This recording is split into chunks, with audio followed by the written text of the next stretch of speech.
Sejarah pelaksanaan Konferensi Asia Afrika yang diprakarsai Indonesia tahun 1955 memang tak banyak diketahui umum.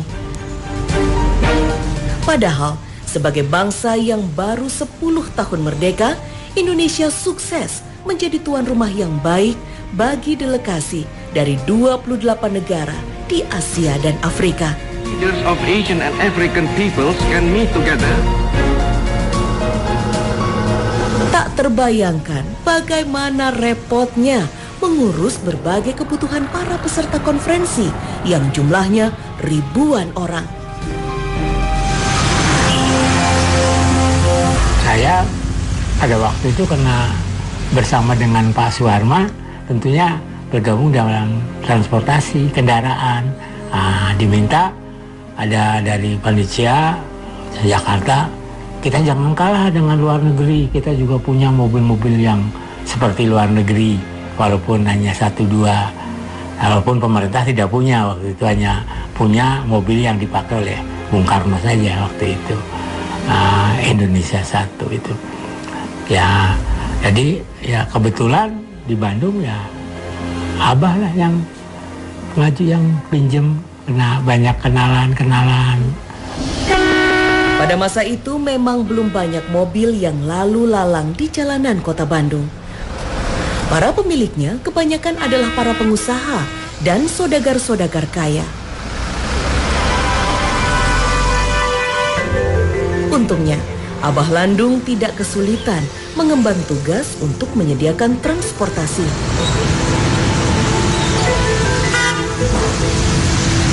Profesinya yang kala itu adalah sebagai seorang guru yang terpercaya, memudahkan Abah Landung untuk meminjam mobil milik orang-orang kaya di Bandung. Oh guru, ada apa ya? Yang Nambu ini pinjam mobil untuk Asia Afrika, untuk dipakai, kalau enggak ya ada di pool gitu. Oh silakan, bawa, pakai, diantarkan. Nggak pakai bayar, nggak pakai apa-apa. Nah, panitia waktu itu menjanjikan nanti kalau udah selesai pasti ada upahnya lah gitu lah. Sekarang tuh honor, tapi ya alhamdulillah sampai sekarang tidak ada apa-apa.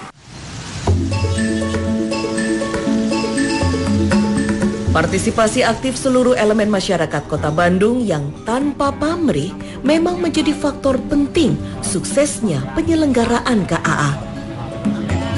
Mereka bahu-membahu dengan semangat gotong royong memberikan sumbangsihnya bagi nama harum Indonesia.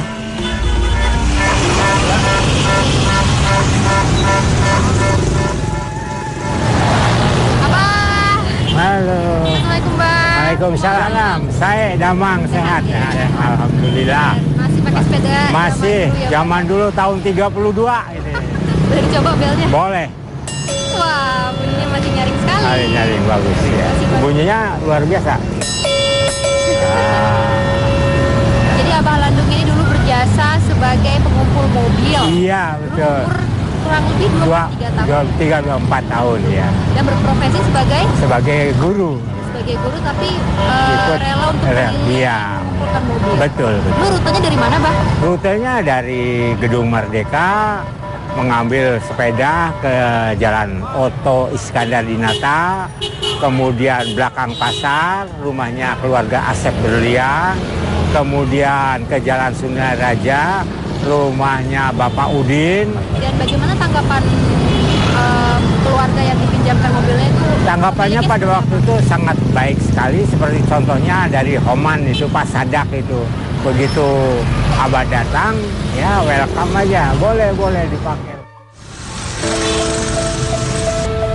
Kini, di usianya yang menginjak 86 tahun, lelaki kelahiran Bandung ini terus mengayuh sepedanya. Ia bangga bisa menjadi bagian dari sebuah peristiwa besar dalam sejarah dunia yang mengharumkan nama Indonesia.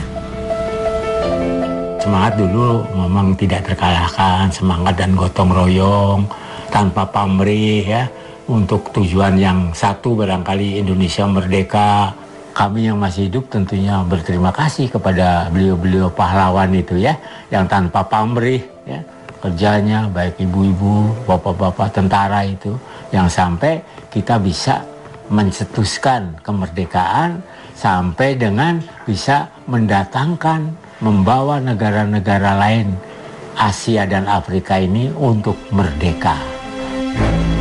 Beberapa hari menjelang pelaksanaan konferensi Asia Afrika, tamu-tamu negara mulai berdatangan. Salah satu yang ditunggu-tunggu wartawan dalam dan luar negeri adalah delegasi Republik Rakyat Tiongkok di bawah pimpinan Perdana Menteri Zhou Enlai. Sayangnya, delegasi Republik Rakyat Tiongkok yang dijadwalkan mendarat pada hari Sabtu 16 April 1955 itu tidak kunjung datang.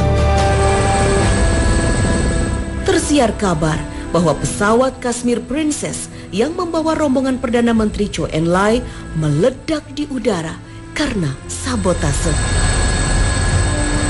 Kita tidak tahu persis bahwa itu siapa yang bertanggung jawab, tapi ya dengan terlaksananya KAA 1955 sebenarnya, dan kita lihat juga Perdana Menteri Cina yang tadinya disasar untuk itu, dia tetap datang 2 hari kemudian ke Bandung. Itu saya kira memperlihatkan satu bukti bahwa ada komitmen kuat di antara para pemimpin bangsa Asia Afrika saat itu untuk tetap maju terus. Walaupun ada berbagai cobaan, berbagai halangan, mereka tetap punya satu keyakinan kuat.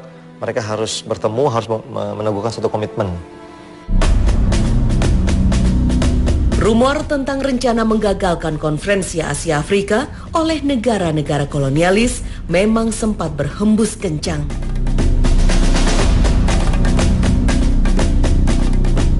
Peledakan terhadap pesawat Kashmir Princess diduga sebagai teror untuk membatalkan pelaksanaan KAA. Untungnya, pemerintah Tiongkok sepertinya telah mengantisipasi serangan bom terhadap rombongan Zhou Enlai.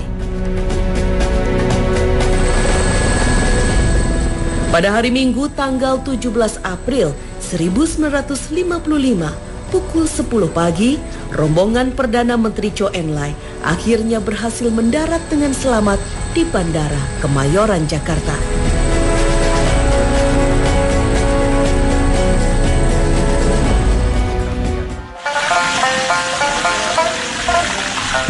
Effendi Agus Salim adalah seorang warga Bandung keturunan Tionghoa. Pekerjaannya sebagai pembantu di sebuah restoran Cina membawanya pada tugas yang tak pernah ia duga. Effendi yang masih remaja diberikan tanggung jawab menjaga makanan untuk konsumsi rombongan Zhou Enlai karena alasan keamanan. Waktu itu kan saya masih kecil, masih belum bisa masak, begitulah, masih kacung ya. Jadi saya yang mengawal masakan ke Jalan Lembong. Nah, cuman saya waktu itu tidak bisa bertemu dengan Perdana Menteri Zhou Enlai karena saya punya tugas hanya khusus untuk menjaga makanan itu. Jadi di ruangan sedia makanan itu tidak boleh ada orang yang kita nggak kenal gitu lah. Yang berhak ngurusin sajian makan itu hanya saya. Komunitas Tionghoa di Bandung termasuk Effendi memang merindukan kehadiran sosok pemimpin dari tanah leluhurnya. Mereka lalu bahu-membahu memberikan pelayanan dan perlindungan yang terbaik bagi rombongan Perdana Menteri Zhou Enlai. Bagaimanapun juga, tanah Tiongkok tempat mereka berasal tidak sedikit pun mereka lupakan. Kalau kepala negeri lain, ya mungkin mereka itu ada di hotel. Karena ini Perdana Menteri Zhou Enlai ini untuk disambut oleh warga Tionghoa yang di Bandung. Jadi makanannya, menunya juga khusus makanan khas Tionghoa gitu. Effendi yang sekarang berusia 85 tahun masih mengingat dengan jelas pidato Perdana Menteri Zhou Enlai di hadapan komunitas Tionghoa di Bandung. Pesan yang mengingatkannya untuk mencintai Indonesia, tanah tempat ia dilahirkan. Kata Perdana Menteri Zhou Enlai yang saya ingat di sepatah kata, 我们生活在印尼，虽然不是在中国，但是也是中国的一份侨民。最主要是能够帮助印度尼西亚，建筑印度尼西亚，使得印度尼西亚将来有一个更好的将来。Ya, jadi berarti kita merantau ke sini, kita juga jangan lupa daripada tanah leluhur kita. Dan lagi yang penting, kita diam di sini di Indonesia, kita membangun Indonesia, membantu membangun Indonesia supaya Indonesia lebih bagus gitu. Makan malam Asia Afrika tahun 1955. Ini peralatan yang digunakan untuk 60 tahun lalu ya Pak? Iya, untuk melayani tamu-tamu penting yang ada di Hotel Oman ini. Salam, saya Damang sehat ya, alhamdulillah. Masih pakai sepeda? Masih, zaman dulu tahun 32 ini. Boleh dicoba belnya? Boleh. Wah, bunyinya masih nyaring sekali. Nyaring bagus ya. Bunyinya luar biasa. Jadi Abah Landung ini dulu berjasa sebagai pengumpul mobil. Iya, betul. Kurang lebih 24 tahun ya. Dan berprofesi sebagai guru. Sebagai guru tapi rela untuk mengumpulkan mobil. Betul. Lu rutenya dari mana, Bah? Rutenya dari Gedung Merdeka, mengambil sepeda ke Jalan Oto Iskandar Dinata, kemudian belakang pasar, rumahnya keluarga Asep Berlian, kemudian ke Jalan Sungai Raja, rumahnya Bapak Udin. Dan bagaimana tanggapan keluarga yang dipinjamkan mobilnya itu? Tanggapannya pada waktu itu sangat baik sekali, seperti contohnya dari Homan itu, Pak Sadak itu. Begitu Abah datang, ya welcome aja, boleh dipakai. Kini, di usianya yang menginjak 86 tahun, lelaki kelahiran Bandung ini terus mengayuh sepedanya. Ia bangga bisa menjadi bagian dari sebuah peristiwa besar dalam sejarah dunia yang mengharumkan nama Indonesia. Semangat dulu, Mama. Ia bangga bisa menjadi bagian dari sebuah peristiwa besar dalam sejarah dunia yang mengharumkan nama Indonesia. Semangat dulu memang tidak terkalahkan, semangat dan gotong royong tanpa pamrih ya, untuk tujuan yang satu, barangkali Indonesia merdeka. Kami yang masih hidup tentunya berterima kasih kepada beliau-beliau pahlawan itu ya, yang tanpa pamrih ya, kerjanya baik ibu-ibu, bapak-bapak tentara itu, yang sampai kita bisa mencetuskan kemerdekaan sampai dengan bisa mendatangkan, membawa negara-negara lain Asia dan Afrika ini untuk merdeka.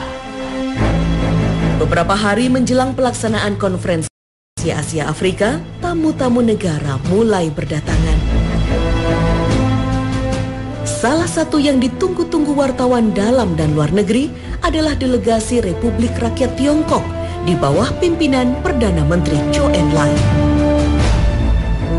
Sayangnya, delegasi Republik Rakyat Tiongkok yang dijadwalkan mendarat pada hari Sabtu 16 April 1955 itu tidak kunjung datang.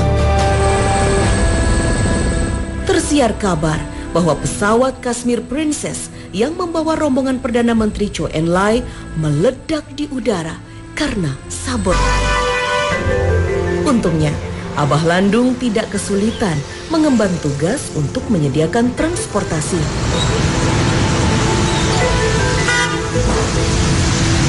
Profesinya yang kala itu adalah sebagai seorang guru yang terpercaya, memudahkan Abah Landung untuk meminjam mobil milik orang-orang kaya di Bandung.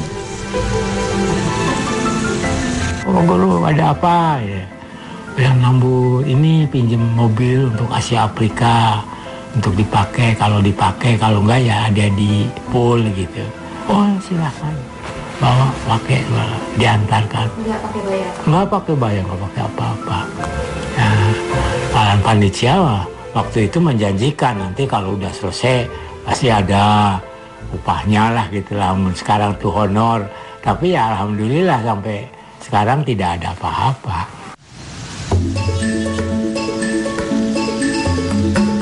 Partisipasi aktif seluruh elemen masyarakat Kota Bandung yang tanpa pamrih memang menjadi faktor penting suksesnya penyelenggaraan KAA.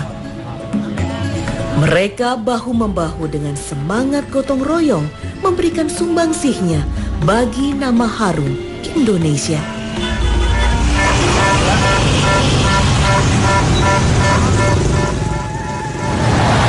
Abah.